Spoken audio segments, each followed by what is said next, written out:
तो बहुत बहुत स्वागत है मेरे देश के जितने भी एनडीए एस्पिरेंट हैं। मुझे लगता है ये बहुत अहम टाइम है आपके जीवन का और ज़रूरत है इस समय अहम क्वेश्चंस को अप्रोच करने का, जो कि मिशन 2023 फर्स्ट 16 अप्रैल एनडीए एग्जामिनेशन के लिए है। मुझे लगता है कि इससे बेहतर समय आपके जीवन में हो ही नहीं सकता है जब आपको अपना 100% झोंक देना है आने वाले एग्जाम के लिए। इसी 100% तैयारी को और बेहतर तैयारी का रूप देने के लिए मेडिकल से आपके लिए लेके आ रहा है जबरदस्त मॉडल पेपर। तो आप देश में पढ़ाई कहीं भी करें, कुछ भी करें, बट इन मॉडल पेपर्स को अप्रोच करना मत भूलिए, क्योंकि मॉडल पेपर नहीं है, ये ब्रह्मास्त्र है उन क्वेश्चंस का जो वाकई में एनडीए एग्जाम में आपकी 100% सफलता को सुनिश्चित करेगा। तो बिल्कुल फटाफट इस मॉडल पेपर को देखिए, दोस्तों को भी सजेस्ट करिए और ज़्यादा से ज़्यादा बच्चों तक ये बेहतरीन एनडीए के क्वेश्चंस पहुंचाइए जो आने वाले 2023 एनडीए फर्स्ट एग्जामिनेशन में आपके लिए बिल्कुल रामबाण का काम करेंगे। शुरू करते हैं। जय हिंद सबको। तो हम आपके लिए फिर से एक लेके आए हैं जीएस का मॉडल पेपर। तो इस मॉडल पेपर में पिछला जो आपने मॉडल पेपर सॉल्व किया था उसमें हम आपके लिए 25 क्वेश्चंस लेके आए थे। जैसा आपके एग्ज़ाम में पेपर आता है उसी तरह से हमने पेपर इसको सेट किया था कि इस तरह से ये आपके एग्ज़ाम से पहले आपके लिए हेल्पफुल रहेगा, है ना। तो ये भी हम नया जो पेपर आपके लिए लेके आए हैं जो आज का मॉडल पेपर, तो इसको सॉल्व कीजिएगा। इसमें 20 क्वेश्चन होंगे जिसमें 5 क्वेश्चन आपके हर सेक्शन से होंगे, जिसमें पॉलिटी होगा, ज्योग्राफी होगा, आपका हिस्ट्री होगा और इधर आपका करंट अफेयर्स भी इसमें से होगा। तो इसको सॉल्व करते चलिए हमारे साथ। तो चलिए शुरू करते हैं हमारा पेपर। तो आज के हमारे पेपर का पहला क्वेश्चन है कि इसमें से हमें क्या करना है, मैच द फॉलोइंग करना है। क्या करना है, मैच द फॉलोइंग करना है, जिसमें से एक तरफ हमारे क्या लिखा हुआ है, ये Nagar style from Himalayas to Vindhya, Besara style Vindhya to Krishna, Dravida style from south Krishna up to Kanyakumari. मतलब ये मैच द फॉलोइंग है, ये नागर शैली और ये बेसर शैली, द्रविड़ शैली, इनके बारे में है। इन्हें आप पहले देखें और इसमें ये देखें ये सब क्या है, ये मंदिर निर्माण की शैलियाँ हैं। ये क्या है, मंदिर निर्माण की शैली हैं। यानी कि जैसे ये पूरा हमारा इंडिया है तो नॉर्थ इंडिया में जो मंदिर निर्माण शैली है वो उसे बोलते हैं नागर शैली। क्या बोलते हैं उसे, नागर स्टाइल। और जो साउथ इंडिया में मंदिर बनते हैं मोटा मोटा उसे हम समझते हैं कि उसे द्रविड़ शैली बोलते हैं। तो यानी नागर शैली हिमालय से विंध्य तक, तो बिल्कुल ये बिल्कुल सही है स्टेटमेंट, हमारा पहला स्टेटमेंट सही हो जाता है।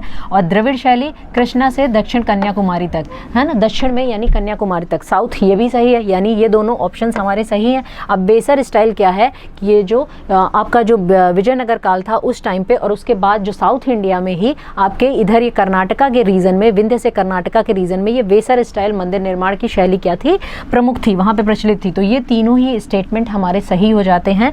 तो इसमें हमारा ये सारे जो करेक्टली मैच हैं, ये 1 2 3 ये तीनों ही हमारे क्या हैं, करेक्टली मैच्ड हैं। ठीक है, तो यानी इनका ये जो मैच द फॉलोइंग है ये आपस में सामने सामने ये हो गया इसमें। ठीक है, चलिए फिर नेक्स्ट क्वेश्चन के लिए बढ़ते हैं।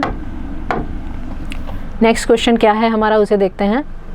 इसमें नेक्स्ट क्वेश्चन में है कि निम्न स्थानों में से कहाँ से रोमन बस्ती के पुरातात्विक अवशेष प्राप्त हुए, यानी from which of the following places archaeological remains of Roman settlements have been discovered. यानी रोमन जो सेटलमेंट था उसके जो प्राचीन अवशेष हैं वो कहाँ से प्राप्त हुए, क्योंकि रोमन्स के साथ हमारा व्यापार होता था प्राचीन काल में भी, है ना। तो उसमें ये देखिए सोपारा, ताम्रलिप्ति, भृगुकच्छ, अरिकामेडु। तो इसका आंसर है अरिकामेडु, क्योंकि ये तमिलनाडु में आपके पड़ता था। तमिलनाडु में इधर आपका ये अरिकामेडु पड़ता है और यहाँ से रोमन के साक्ष्य मिले हैं, रोमन करेंसी और उनके और भी सारी चीज़ें जो है कहाँ से मिली हैं, अरिकामेडु से मिली हैं। तो चलिए नेक्स्ट क्वेश्चन की ओर बढ़ते हैं। अगला हमारा प्रश्न है उसमें हम देखते हैं ये क्या दिया है, इसमें मैच द फॉलोइंग करना है ना, मैच द फॉलोइंग करना है। इसमें टर्म्स दिए हैं बरीद, काजी, शहना, अहल ए कलाम, यानी बरीद, काजी, शहना, अहल ए कलाम। तो बरीद मध्यकाल में किसे कहा जाता था, तो बरीद जो होता था वो आपका क्या होता था, इंटेलिजेंस ऑफिसर। बरीद आपका क्या होता था, इंटेलिजेंस ऑफिसर। और जो काजी आपका होता था, शहना इधर। तो ए में हम देख लेते हैं, ए में हमारा 3 कहाँ पे है, तो ए में 3 हमारा सिर्फ किस में है, इसमें है ए, है ना। तो ये तो हमारा सीधे हमने एलिमिनेशन मेथड से कर लिया। बरीद हमने इंटेलिजेंस ऑफिसर, हमें एक भी पता था तो हमने इसको क्या कर लिया। और फिर हमारा काजी किस में जाता है, सिविल मजिस्ट्रेट को क्या कहा जाता था, दीवानी जो न्यायाधीश होता था उसको काजी कहते थे। अब सी नंबर पे हमारा आता है शहना। तो शहना हमारा क्या होता था, शहनाए मंडी, इसका पूरा नाम होता था शहनाए मंडी। मंडी यानी मार्केट हेड, इसको क्या बोलते थे, मार्केट हेड। और जो लास्ट बचा अहल ए कलाम, ये होता था उलेमा एंड ऑथर। यहाँ तक सबको क्लियर है। चलिए फिर उसके बाद हम अपने नेक्स्ट क्वेश्चन में बढ़ते हैं। अगला जो हमारा क्वेश्चन है ये भी हमारा हिस्ट्री से ही है। इसमें भी क्या करना है, मैच द फॉलोइंग करना है, इसमें भी क्या करना है, मैच द फॉलोइंग। तो इसमें देख लेते हैं, आत्मीय सभा, परमहंस मंडली, बालिका विद्यालय, शारदा सदन, है ना। तो आत्मीय सभा हमें यह पता है, राजा राम मोहन रॉय जी ने जो है 1828 में आपका ब्रह्म समाज बनाया था, उसके पहले इन्होंने आत्मीय सभा बना दिया था। तो हमें ये पता है आत्मीय सभा हमारा कहाँ चला गया, राजा राम मोहन रॉय। तो देख लेते हैं ए के 4 में क्या हमारे ऑप्शन सेट हो रहे हैं, तो ए के 4 हमारा 2 जगह आ जाता है। तो ये 2 तो ऑप्शन हमें क्या कर देने हैं, एलिमिनेट कर देने हैं, है ना। फिर परमहंस मंडली, परमहंस मंडली जो हमारा आता था, परमहंस मंडली, बालिका विद्यालय और ये जो शारदा सदन है, तो ये किसने किया। अब इसमें देखिए परमहंस मंडली में 3 या 2, यानी आपका गोपाल हरि देशमुख आता है या तो फिर ज्योतिबा फुले आता है। और जो बालिका विद्यालय हमारा इसमें आ जाता था, इसमें हम देखेंगे कि ये परमहंस मंडली में गोपाल हरि देशमुख आ गए थे, ठीक है। और ये GH देशमुख ये आपके किस में आ गए थे, ये परमहंस मंडली। तो बालिका विद्यालय हमारा किस में आ गया, ज्योतिबा फुले, और शारदा सदन हमारा आ गया रमाबाई, पंडिता रमाबाई। तो क्योंकि बालिका विद्यालय बालिकाओं की शिक्षा के लिए ज्योतिबा फुले और इनकी पत्नी सावित्रीबाई फुले, इन्होंने बहुत सारा काम किया था। तो ये हमारा ऑप्शन क्या हो गया, ऑप्शन ए। यहाँ तक क्लियर है आपको। चलिए अब नेक्स्ट क्वेश्चन में बढ़ते हैं। अगला हमारा प्रश्न है, ये देखिए, ये आपका प्रीवियस ईयर क्वेश्चन, मतलब ये पूछा जा चुका क्वेश्चन है कि in the history of imparting higher education to Bengalis women the establishment of women's college in May 1849 at Calcutta was epoch making event, who among the following was its founder. यानी कि बंगाल के नारियों की उच्च शिक्षा के लिए इतिहास में कलकत्ता में की गई 1849 में एक विद्यालय की स्थापना की गई, जो कि एक युगांतकारी घटना थी। यानी 1849 में महिलाओं के लिए कॉलेज की स्थापना की गई थी उस टाइम पीरियड में। तो ये जो कॉलेज की स्थापना हुई थी, इसको किसने किया था, founder, who was the founder. तो इसके आंसर है JED बेथ्यून, बेथ्यून कॉलेज, यानी JED बेथ्यून जो थे वो उसके फाउंडर थे। कब, May 1849 में। कहाँ, कलकत्ता में। महिलाओं के लिए क्या बना था, वुमेन्स कॉलेज, ये ऑल वुमेन्स कॉलेज, मतलब वुमेन्स के लिए ये कॉलेज बना था। तो JED बेथ्यून। चलिए अब नेक्स्ट क्वेश्चन पे हम अपने बढ़ते हैं। अगला जो हमारा प्रश्न है ये हमारा पॉलिटी से है। देखिए, right to information act is applicable in, right to information act जो 2005 में आया था, पूरे देश में लागू हो गया था 2006 में। तो इसमें हम देखते हैं कि राइट टू इंफॉर्मेशन है, ये कहाँ एप्लीकेबल होता है। तो दिल्ली में, अरुणाचल प्रदेश में, मेघालय में, ऑल ओवर इंडिया। तो ये खुद समझिए, है ना, कि राइट टू इंफॉर्मेशन, यानी जो इंफॉर्मेशन का जो अधिकार है, जो सूचना का अधिकार, ये तो प्रत्येक भारतीय का है और प्रत्येक भारत देश में है। तो ये क्या है, ऑल ओवर इंडिया, है ना, ये क्या है, ऑल ओवर इंडिया। चलिए इसके बाद हम अपने नेक्स्ट क्वेश्चन में बढ़ते हैं। अगला जो हमारा प्रश्न है वो है, which article of Indian constitution gives protection to a person's right to undertake foreign tour. ये देखिए, यानी भारतीय संविधान का कौन सा अनुच्छेद व्यक्ति को विदेश यात्रा के अधिकार का संरक्षण प्रदान करता है। तो देखिए, हमने मौलिक अधिकार भाग 3 में पढ़े हैं, भाग 3 में हमने 6 मौलिक अधिकार पढ़े हैं। उन्हीं में से जो हमारी स्वतंत्रता के अधिकार में आते हैं, उसमें हमारा आर्टिकल 21 आता है, जिसमें सारे सब सेक्शंस, मतलब जितना भी हमारा राइट टू प्राइवेसी है, हमारा राइट टू फॉरेन ट्रैवलिंग है, हमारे जितने राइट्स होते हैं वो किसमें इधर आके संरक्षित हो जाते हैं। मतलब फंडामेंटल राइट्स में जितने मेंशन है, उनके अलावा जो भी राइट्स हमारे बचते हैं वो फंडामेंटली वो हमारे आर्टिकल 21 में आ जाते हैं। आर्टिकल 21 में आप देखेंगे केस दर केस आगे अभी तक कम से कम 20-21 उसमें तथ्यों को क्या कर दिया गया है, शामिल कर दिया गया। तो राइट टू ये जो ट्रैवलिंग है, ये भी आर्टिकल 21 में आता है। चलिए आगे बढ़ते हैं। फिर 8वां हमारा प्रश्न है, who among the following is appointed by president of India. यानी भारत के जो राष्ट्रपति हैं वो किसे अपॉइंट करते हैं। तो इंडियाज अटॉर्नी जनरल, फिर दूसरे नंबर पे कंट्रोलर एंड ऑडिटर जनरल, यानी नियंत्रक और महालेखा परीक्षक, जो 148 जो आपके अनुच्छेद में इनका मेंशन मिलता है। गवर्नर ऑफ स्टेट, यानी हर राज्य में जो गवर्नर है उनको कौन अपॉइंट करता है। तो देखिए, अटॉर्नी जनरल को भी राष्ट्रपति अपॉइंटमेंट करता है, उसका अपॉइंटमेंट राष्ट्रपति के द्वारा होता है। CAG का भी अपॉइंटमेंट राष्ट्रपति के द्वारा होता है। गवर्नर का भी अपॉइंटमेंट राष्ट्रपति के द्वारा होता है। तो इसके आंसर होगा ऑल ऑफ द अबव। देखिए, हमारे देश में क्या है, हमारे देश में प्रेसिडेंट की स्थिति है जो डी फैक्टो नहीं है, ये क्या है, डी जुरे। देखिए, डी जुरे और डी फैक्टो ये 2 तरह के वर्ड्स होते हैं। डी फैक्टो का मतलब होता है जो रियल हेड होता है, है ना, और डी जुरे का मतलब होता है जो आपका नॉमिनल हेड होता है। नॉमिनल मतलब नाम मात्र का। तो हमारे यहाँ ये दो तरह के जो हेड होते हैं, डी जुरे और डी फैक्टो। तो डी फैक्टो हमारे यहाँ कौन होता है, टीएम होता है, और डी जुरे कौन होता है, प्रेसिडेंट होता है। ये नॉमिनल हेड होते हैं, ठीक है। तो इसमें ये क्या होता है कि मतलब सारा काम जो भी राजकाज का होता है, करता तो मतलब प्रधानमंत्री है, उनकी कैबिनेट है, कैबिनेट के अनुमोदन से होता है, लेकिन अंतिम जो सिग्नेचर होते हैं वो राष्ट्रपति के होते हैं, और फिर राष्ट्रपति के नाम पे ही ये सारे काम होते हैं। यहाँ तक क्लियर है? चलिए अब अपने नेक्स्ट क्वेश्चन में बढ़ते हैं। अगला जो हमारा प्रश्न है, to whom is referred the disputes related to election of president। अब बताइए, प्रेसिडेंट के इलेक्शन यानी प्रेसिडेंट के निर्वाचन से रिलेटेड अगर कोई मैटर आ जाता है हमारे पास, तो उसका जो भी मतलब जो उसमें विवाद होगा वो कौन, मतलब उसको कौन देखेगा? पार्लियामेंट्री कमेटी देखेगी, लोकसभा स्पीकर देखेगा, इलेक्शन कमीशन देखेगा, सुप्रीम कोर्ट। तो ज़्यादातर लोग आप सोचेंगे कि इलेक्शन कमीशन। तो देखिए, इलेक्शन कमीशन केवल पार्लियामेंट के जो संसदों के चुनाव होते हैं, पार्लियामेंट्री यानी लोकसभा, राज्यसभा, और इधर स्टेट के जो चुनाव होते हैं उसमें इलेक्शन कमीशन आता है। बाकी इलेक्शन कमीशन का योगदान नहीं रहता। तो सुप्रीम कोर्ट क्या करता है, जो आपका इधर आ जाता है सुप्रीम कोर्ट, मतलब जब विवाद की बात आती है प्रेसिडेंट के चुनाव की, जब विवाद की बात आती है तो विवाद कौन देखता है, ये इलेक्शन कमीशन का, वहाँ से काम समाप्त हो जाता है। इलेक्शन कमीशन का काम है इलेक्शन कराना, वहाँ पे आ जाता है सुप्रीम कोर्ट। तो इसका आंसर आपका क्या होगा, 9th का डी। 9th में आंसर आपका क्या होगा, डी। चलिए इसके बाद हम अगले प्रश्न में अपने बढ़ते हैं। नेक्स्ट क्वेश्चन है हमारा, who takes a decision regarding disqualification of Lok Sabha member. Lok Sabha सदस्यों के निर्योग्यता से संबंधित प्रश्नों पर निर्णय कौन करता है, यानी लोकसभा में कौन सा व्यक्ति अयोग्य है, अब वो संसद बनने का पात्र नहीं है।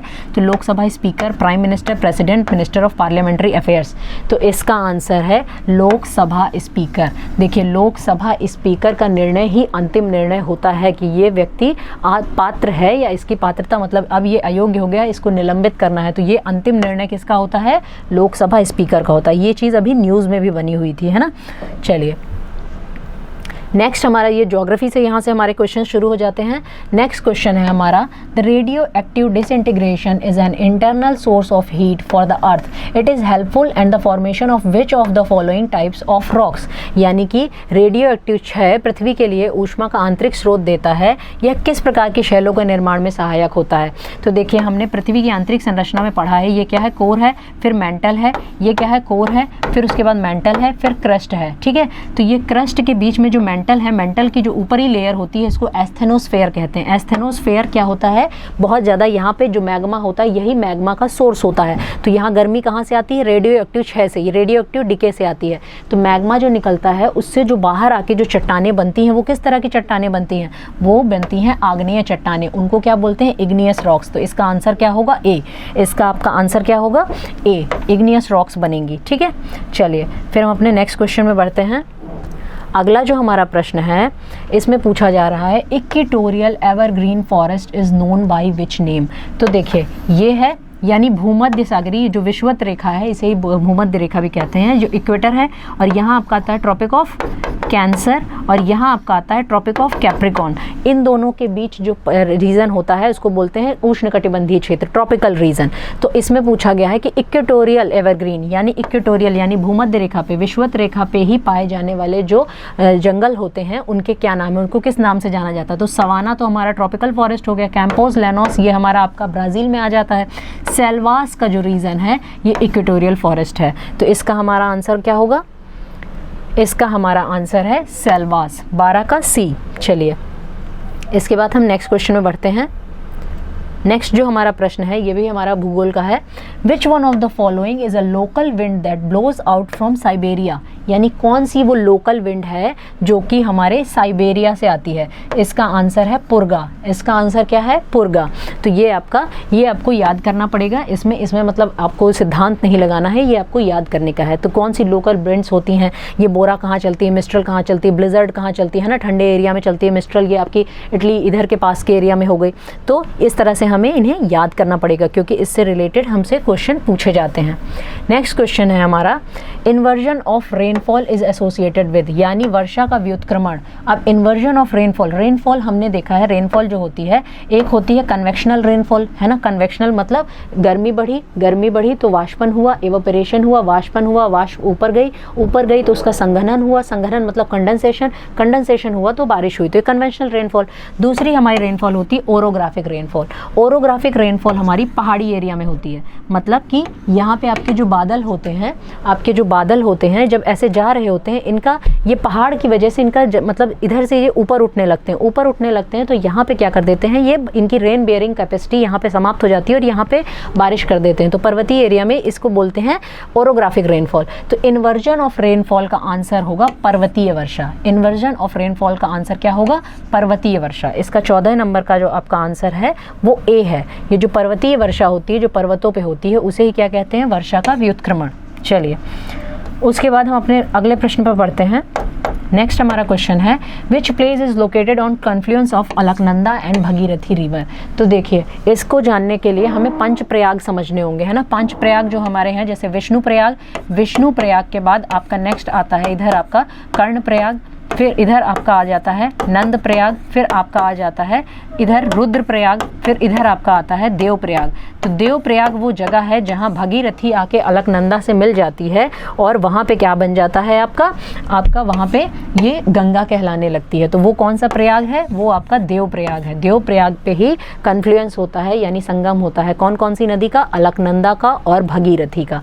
तो यहाँ से हमारा 15 क्वेश्चन कंप्लीट हो जाते हैं। इसके बाद जो नेक्स्ट सेक्शन हमारा आएगा वो हमारा करंट अफेयर्स का सेक्शन होगा। तो नेक्स्ट हमारा जो करंट अफेयर्स का क्वेश्चन है वो क्या है, Which submarine successfully test fired a ballistic missile on 14th अक्टूबर 2022। यानी अभी ये रिसेंट का क्वेश्चन है। देखिए करंट अफेयर्स के आपके उसमें जो करंट अफेयर्स पूछे जाते हैं एनडीए के पेपर में, वो डिफेंस से रिलेट करके ज़्यादा पूछे जाते हैं, तो आपको पता होना चाहिए, है ना।